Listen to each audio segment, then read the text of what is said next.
Good morning guys! Welcome sa ating mini vlog for today's video. So yan nga, nahihiga muna ako. Pero hinihintay kong mainin yung sinaing ko kasi nga mag-aalmusal ako. Tinanghali ako ng gising kasi nga rest day ko ngayon. So hindi muna tayo rumakit para makapaglaba.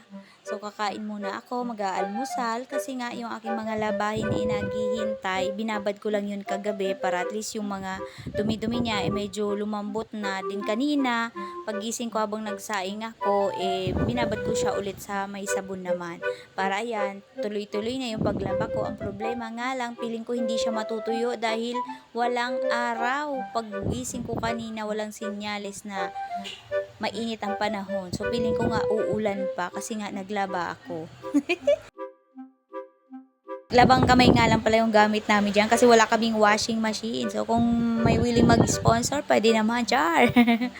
Minamadali ko na nga yung paglalaba ko at kasi pag ako inabot ng katamaran, baka abutin niya ng siyam-siyam o